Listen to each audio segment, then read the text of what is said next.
This is Tom Fox. Welcome to the newest edition in the Compliance Podcast Network. My latest podcast, Compliance and Coronavirus. As the voice of compliance, I wanted to start a podcast which will help bring both clarity and sanity to the field of compliance, the compliance practitioner, and indeed the compliance profession during this worldwide health and healthcare crisis. Taking up a variety of topics as diverse as working from home to sporting events, to the role of the board of directors, to crisis management, to the role of supply chains. We will look at all of these in this podcast. If you have a topic you'd like covered on compliance and coronavirus, please let me know. I'd be happy to do a podcast on it. In this episode, I visit with EJ Marin of Nakisa, and we take a look at the issue of organizational design in the age of coronavirus. So as a compliance practitioner, what's the design of your compliance function?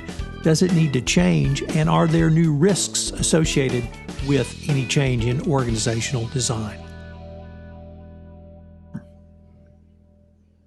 Hello, everyone. This is Tom Fox, and welcome back to another episode. Today I have with me EJ Marin. And EJ works what I'm going to call generally in HR, but maybe even more specifically in organizational design. So EJ, first of all, thank you so much for taking the time to visit with me today. Well, thank you, Tom. EJ, we have had the opportunity to do another podcast where you went into a little more detail about the work you do and the handling solution at Nakisa. But what I wanted to ask you is, we're recording this in September of 2020. What are some of the maybe 2 or 3 top questions you're getting from your clients that are really related to the COVID-19 crisis? And maybe what are some of the solutions you're giving out as advice at this point in time? Yeah, I think the top one question is about how to do transformation faster. So how to be more agile, how to make decisions faster, better decisions faster, and making sure that you're considering all the factors as you make decisions. So it's all about speed. It's all about getting things done in a continuous basis. So maybe workforce planning was done once a year or twice a year. With COVID, what happened is that this is done almost like every month or every week for some organizations. And the speed of change has increased exponentially. So it's all about getting that agility and how to get that without, again, drowning in Excel. That's the main point that I see these days, the HR function drowning in Excel.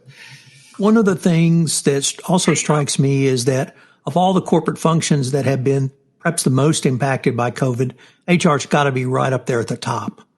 And the conversations you're having with HR professionals who have a professional background, a professional training in HR, doesn't seem to me that is really given them all of the tools needed for this sort of rapid transformational change, if that's a fair assessment. And you can certainly disagree with it. How are you helping HR professionals sort of make that mental shift to things are very different now and we need to change?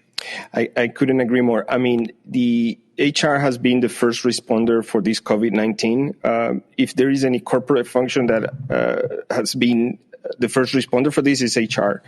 There are so many reasons for that, but the main thing is, of course, in the top of mind of every organization is the well-being of the employee. So that's the first thing, and the second thing is about maintaining the business viable, right?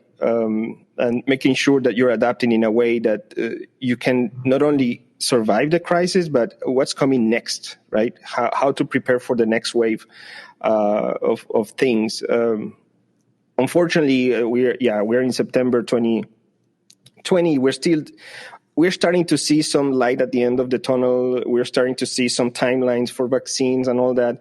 But still, the organization will have to navigate those changes or that wave very carefully. And again, it's all about keeping the well-being of the employee on the top of mind and making sure that any transformation that any organization does, that can be sustainable at the end. And it's all about trying to make the best decision with the information that you have today. So, yeah. EJ, I used to ask a question something along the lines of, where do you think we'll be at the end of the year? But I'm afraid to say now I ask, where do you think we might be in the summer of 2021 or perhaps even beyond in organizational design? Where do you see things out from the next year? Will it just be an acceleration of trends that we've talked about already? Yeah, absolutely. So I think the HR function is changing. Now more than ever is data driven. So it's all about HR analytics and metrics. And again, I think that came to stay. On the other side, I mean, the future of work, what we're also seeing is the acceleration of artificial intelligence for some type of work. So there's some big experiments going on about how to automate the workforce and so on. So that's also happening at the same time. So a year from now, we're going to see a complete new, I would say, workspace. There's still discussions about how we're going to come back, if we're going to go back to our locations, to our offices, to our workspace, how collaboration is going to happen. We know the advantage of remote work and working from home, but that also we're starting to see the limitations of that as well. So all about collaboration, how to make that happen, how to include new technology, how to include more data, metrics, analytics, and all these things are happening. And we're creating these new capabilities with the HR function, I would say, to make sure that we are better prepared to navigate the ever-changing environment. So if I cannot predict what's going to happen at the end of the year, I think summer next year, that's just my best guess.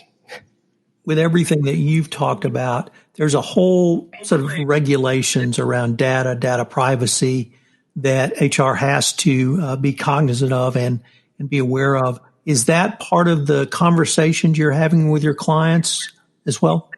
Yeah, and that's a very, very important point, because at the end of the day, HR data or employee data needs to be used in an ethical way. And that's a concern that everybody has, and people don't want to perceive that they're using their data against them.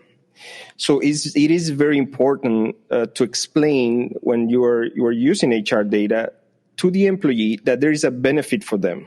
So they will get better information, not only for themselves, but also for decision making, better opportunities, and so on. So you need to find that balance. And of course, our software is GDPR compliant. You can delete your data. Everybody owns their piece of data. There is privacy, especially on the HR space. But again, it's all about giving value to the end user, which is the employee and the managers that are using this data to make better decisions, and they can really get a benefit after sharing that piece of information that they have. EJ, unfortunately, we are near the end of our time for this episode, but I was wondering if listeners wanted more information on any of the solutions you've talked about or some of the great resources you guys have, where can they go? Yeah, they can visit Nakisa.com. That's our main webpage. You can search for Hanley. This is the organizational design solution. And if you like to just drop me an email, ej.marin@nakisa.com, I'll be more than happy to engage and reply and start a conversation. EJ, as we move into, as I said, Q4 and perhaps even Q1 or 2 next year, I hope I might be able to call upon you to see where we are in the COVID crisis then and what advice you might have around the HR function. I'll be more than glad to do it, yes. Hello, everyone. This is Tom Fox again. I'd like to thank you for listening to this episode of Compliance and Coronavirus. This is the only B2B podcast which brings clear and sane information for both the compliance professional and the business executive.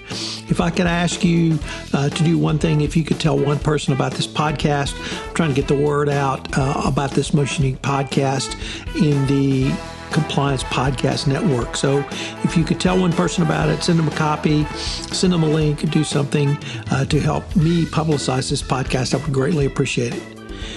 Compliance and Coronavirus is a production of the Compliance Podcast Network, and it appears Tuesday, Wednesday, and Thursday of each week. Thanks again for listening, and I hope you'll join me again for another episode.